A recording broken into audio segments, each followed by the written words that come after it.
아니라고 하십니다. 그런데 참 성도라도 완전히 한 마음을 품고 살아갈까요? 그렇지 않습니다. 우리의 마음도 나누어져 있고요. 두 마음이 섞여져 있습니다. 그런데 중요한 것은 참 믿음이 있고 하늘의 지혜가 있는 성도는 이렇게 하나님과 세상을 둘 다 버타여 살아가거나 두 주인을 섬기며 살아가는 것이 잘못된 것이라는 것을 알고 끊임없이 돌이키는 싸움을 한다는 거죠. 계속해서 돌이켜 회개하며 두 마음을 품은 죄와 싸우고 더욱 하나님 섬기는 삶으로 나아갑니다. 그런데 마귀의 지혜에 속하여 죽은 믿음으로 살아가려는 자들은 이 싸움이 없어요. 돌아보지 않습니다.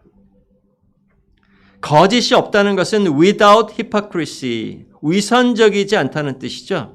위선이라는 단어 여러분 잘 아시죠? 마치 가면을 쓰고 연극하듯이 겉과 속이 다른 거예요. 예수님은 겉과 속이 다르지 않으셨습니다.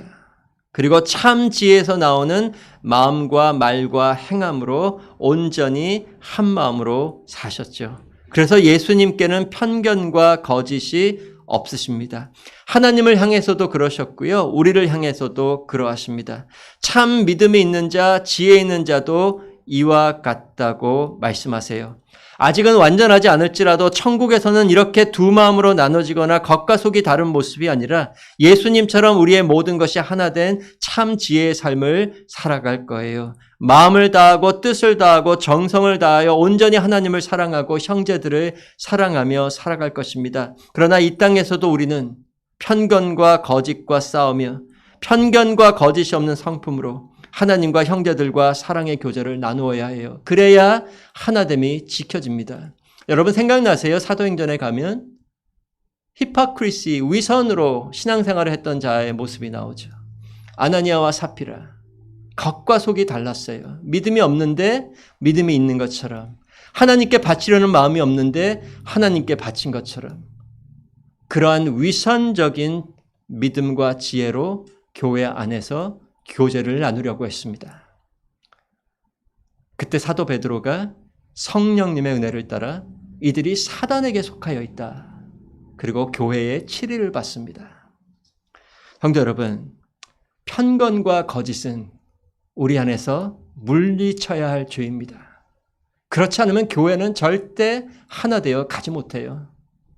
우리의 마음에서 나오는 참 믿음으로 교제를 나누며 형제를 사랑하며 살아가야 합니다. 이제 말씀을 맺겠습니다. 야고보서에서 이렇게 지혜의 삶, 참 믿음의 삶을 알려주세요. 그런데 지혜에 대해 그저 몇 마디 말씀으로 정의를 내려주시지 않고요. 그 열매들로 지혜가 무엇이고 참 믿음이 무엇인지를 설명해 주시고요. 다 예수님 닮은 성품의 열매고 오직 말씀을 통해 예수님을 아는 것으로 맺게 하시는 열매입니다. 예수님과 맺은 관계 속에서 예수님과 나누는 교제를 통해서만 예수님에게서 배움으로 얻는 지혜와 열매예요. 성도 여러분, 우리는 어떠한가요? 나에게 지금 이 열매가 있습니까? 이 열매들을 돌아볼 때에 우리 자신의 모습은 어떠한가요? 정말 우리는 지혜로 살아가고 있나요? 지금 내 삶을 주장하는 것은 위로부터 오는 지혜입니까? 아니면 이 땅의 지혜입니까? 내 삶의 열매는 예수님 닮은 성품의 열매입니까? 아니면 마귀를 닮은 성품의 열매입니까? 너무나 더디게 예수님 닮은 성품이 맺어지고 있지는 않습니까? 그래서 우리를 낙심하게 하고 절망하게 하지 않습니까? 그런데 오늘 말씀은 우리를 낙심하게 하고 절망하게 하는 말씀이 아니에요. 오히려 이러한 우리들을 다시 일어나게 하고 열망으로 인도하게 하는 말씀입니다. 계속해서 보면 우리가 믿노라 하는데 그 믿음의 열매가 보이지 않다면, 너무나 미약하다면, 오히려 마귀를 닮은 이 땅의 지혜에서 나온 열매들로 가득하다면 구하라고 하세요. 그것도 열망과 확신을 가지고 구하라고 하십니다. 왜? 예수님이 다 이루셨다고 하세요. 그리고 성령님이 우리 안에 거하시고, 그리고 결국 마지막 날 완전한 예수님의 형상으로 변화시키실 것을 약속하십니다. 주신다고 약속하셨어요. 이것이 전체 야고보서에 깔려 있는 내용이에요. 구하라.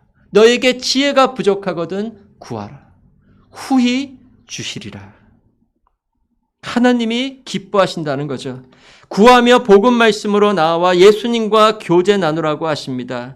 그러므로 우리를 다시 하늘의 지혜를 소유하고 예수님 닮은 성품의 열매를 맺고자 하는 열망을 회복시켜 주시기를 바랍니다. 이러한 열매들을 보면은요, 다 한 가지로 연결되어 있어요. 무엇으로 연결되어 있느냐? 고린도전서 13장으로 가보겠습니다. 마지막에 4절에서 7절, 이 구절만 읽고 마칠게요. 여러분 성경이 있으신 분들은 한번 보시기 바랍니다. 고린도전서 13장 4절에서 7절. 1 Corinthians chapter 13 verse 4 through 7. 오늘 드린 구절에는 없어요. 주보에는. 이 구절 읽고 마치겠습니다. 고린도전서 13장 4절에서 7절. 사랑은 오래 참고 사랑은 온유하며 시기하지 아니하며 사랑은 자랑하지 아니하며 교만하지 아니하며 무례히 행하지 아니하며 자기의 유익을 구하지 아니하며 성내지 아니하며 악한 것을 생각하지 아니하며 불의를 기뻐하지 아니하며 진리와 함께 기뻐하고 모든 것을 참으며 모든 것을 믿으며 모든 것을 바라며 모든 것을 견디느니라. 성도 여러분, 이 고린도서 13장은 사랑에 관해 말씀해 주시는 말씀이죠. 그런데 이 사랑 안에 오늘 본문에서 보여주시는 선한 성품의 열매들이 다 들어가 있지 않나요? 온유, 시기하지 않는 것, 자랑하지 않고 교만하지 않고 무례하게 행하지 않는 것, 자기 유익을 굳지 아니하고 화내지 아니하고 악한 것을 생각하지 않고 거짓이 아니라 진리와 함께 기뻐하고 참고 믿고 바라고 견디는 것. 어떻게 보면 오늘 본문에 알려주신 모든 선한 성품의 열매들이 다 이 사랑 안에 들어가 있습니다.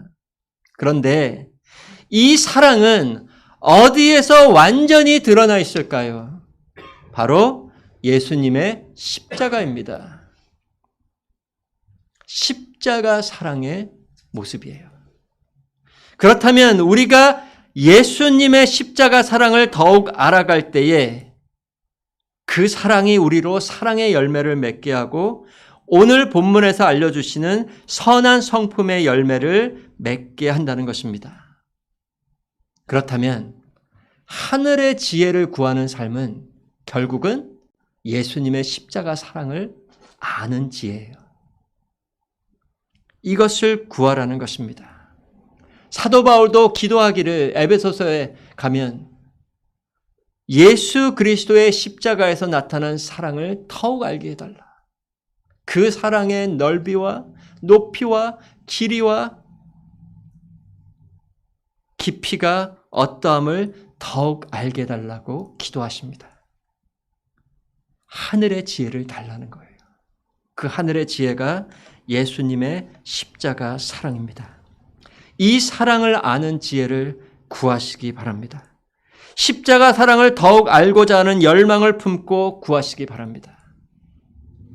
우리에게 지혜가 없는 것, 선한 성품의 열매가 맺어지지 않는 것까지는 괜찮아요. 왜? 그래서 구하라고 하시잖아요. 그래서 은혜가 필요하다고 하시잖아요. 더 큰 문제는 거기에 있지 않습니다. 그것을 회복하고자 하는 열망이 없는 것. 하늘의 지혜조차도 구하지 않고 온통 정욕에 찬 것만을 구하며 살아가는 삶. 너희가 구하지 않으며 구하여도 정욕대로 구함으로 얻지 못한다. 그러한 열망조차도 없다면 교회와 성도는 죽어가는 겁니다. 마귀의 지혜에만 매여 살아가는 거예요. 하나님께서 무엇보다 먼저 이 하늘의 지혜와 예수님의 십자가 사랑을 아는 지혜와 하늘의 예수님 닮은 귀한 성품을 맺고자 하는 열망부터 회복시켜 주시기를 바랍니다. 그때에 하나님이 넘치도록 주신다고 약속하시고 우리를 더욱 예수님 닮아가게 하실 거예요. 이 은혜를 구하시며 더욱 예수님께로 나아가시는 귀한 우리 성도 여러분 되시기를 바랍니다. 기도하겠습니다.